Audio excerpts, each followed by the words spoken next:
శ్రీగురుభ్యో నమః. హరి ఓం నమః. శ్రీమహాగణాధిపతయే నమః. శ్రీమహాసరస్వత్యై నమః. శ్రీగురుభ్యో నమః. హరి ఓం నమః.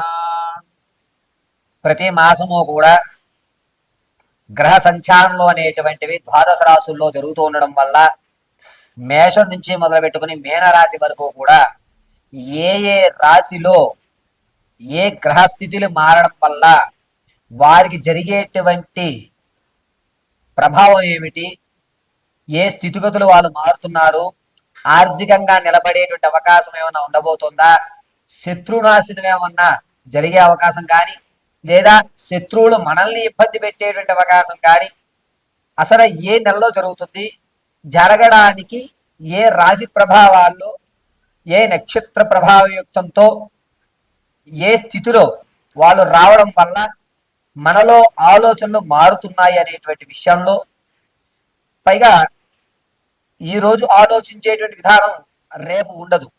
ఒక దృఢ సంకల్పం ఈ రోజు తీసుకున్న 4 రోజుల తర్వాత సంకల్ప బలం మారిపోతుంది. ఏం చేస్తాంలే, చూద్దాంలే, అన్నీ ముందే విధి నిర్ణయాలు అయిపోయి ఉంటాయిలే, ఇటువంటి మాటలు ఎందుకు మనం మాట్లాడుతాం?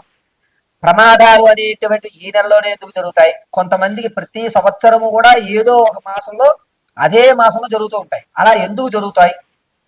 వీటన్నిటికీ గల కారణాలు ప్రధానంగా ఏమిటంటే నక్షత్ర ప్రభావాల యుక్తంతో రాసులలో నవనాయకుల యొక్క సంచారణ మారడం వల్ల జరగటం అనేటువంటిది జరుగుతుంది.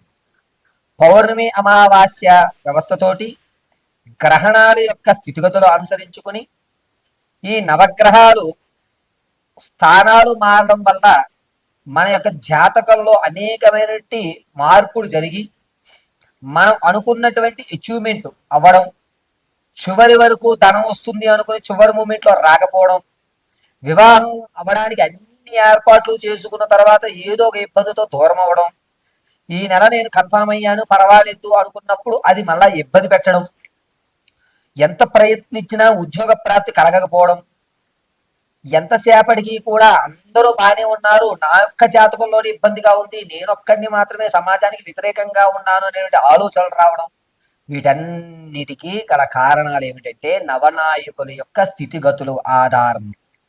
ఇప్పుడు మనం మార్చి 15వ తారీఖు నుంచి ఏప్రిల్ 18వ తారీఖు వరకు కూడా రవి స్థానం మారుతూ ఉండడం వల్ల మేషం నుంచి మొదలు పెట్టుకుని మీనరాశి వరకు కూడా ఏ విధమైనటువంటి స్థితిగతులు మారుతున్నాయి అనేటువంటి విషయాన్ని మనం చర్చించుకుంటాం. ఏ విధంగా వీరు ఆర్థికంగా కానీ లేదా వీరి ఆలోచన విధానంలో ఏమైనా మార్చుకోవాలా, ఈ నెల నుంచి వచ్చేటువంటి నెల వరకు కూడా వీరి యొక్క ఆలోచన యుక్తం మారడానికి ఏ విధమైన రెమెడీస్ చేసుకోవాలి, అదేవిధంగా కోర్టు సంబంధితం కానీ భార్యాభర్తల మధ్య చికాకులు కానీ లేకపోతే విద్యలో ఉన్నతమైన స్థితిగతులు పొందడం కానీ మీరు అనుకున్నటువంటి రంగంలో అనుకున్న విధంగా మీ యొక్క విజయకేతనం ఎగరవేయడానికి అనుకూల వాతావరణాలు ఎప్పుడు కలుగుతాయి, వీటన్నిటినీ మనం చాలా క్షుప్తంగా చాలా ఈజీగా మనం ఈ వీడియోస్ నుంచి తెలుసుకుంటాం. ఎక్కడి నుంచి? మేషం నుంచి మొదలు పెట్టుకుని మీనరాశి వరకు కూడా రవి సంచరించడం వల్ల జరిగేటువంటి స్థితిగతులు. అందరిలాగే ద్వాదశంలో రవి, అష్టమంలో రవి, రవిస్థానం గురుడు వక్రీభవిస్తూ 8వ ఇంటి నుంచి 11వ ఇంటికి చూస్తోంది. ఇలాగా మనం వివరించామనుకోండి, మీరు అర్థం చేసుకునేటువంటి స్థితులు కొంతమందికి ఉంటాయి, అర్థం కాని వారు కొంతమంది ఉంటారు. కాబట్టి రవిస్థానం మారుతూ ఉండడం వల్ల మేషం నుంచి మీనం వరకు ఏ ఏ ఫలితాలు జరగబోతున్నాయి అనేది మనం అత్యంత క్లియర్గా ఇప్పుడు మీకు వివరించి చెప్పడం జరుగుతుంది. ఈ రవి సంక్రమణ జరగడం అనేటువంటి దాని వల్ల జరిగేటువంటి ప్రభావాలు కేవలం గోచార రీత్యా మాత్రమే తెలియజేస్తున్నాను. ఇది గుర్తుపెట్టుకోండి, నేను తెలియజేసేది కేవలం గోచార రీత్యా మాత్రమే, వ్యక్తిగతంగా కాదు.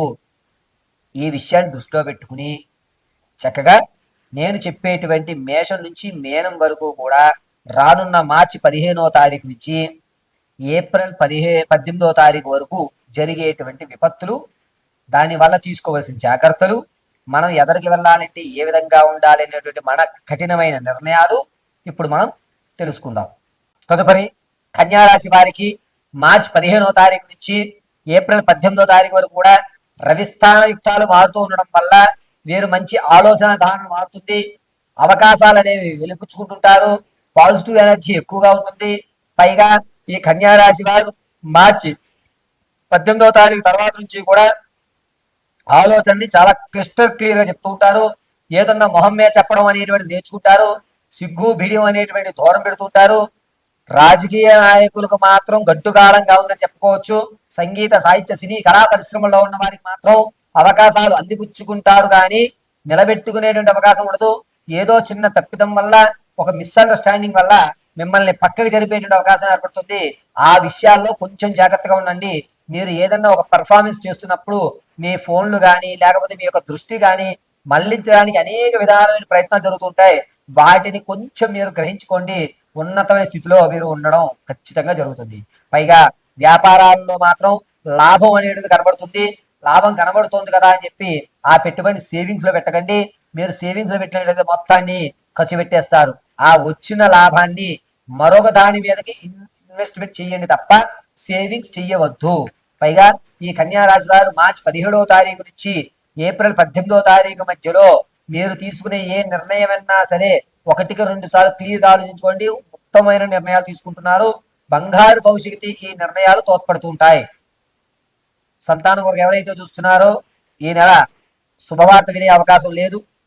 వివాహం కొరకు ఎవరైతే చూస్తున్నారో మార్చి 24వ తారీఖు తర్వాత నుంచి మంచి సంబంధాలు రావడం, కొన్ని కుదరడం, దీనివల్ల మీరు ఏది తీసుకోవాలి నిర్ణయం అనేటువంటి ఒక డైనమోలో పట్టడం జరుగుతుంది.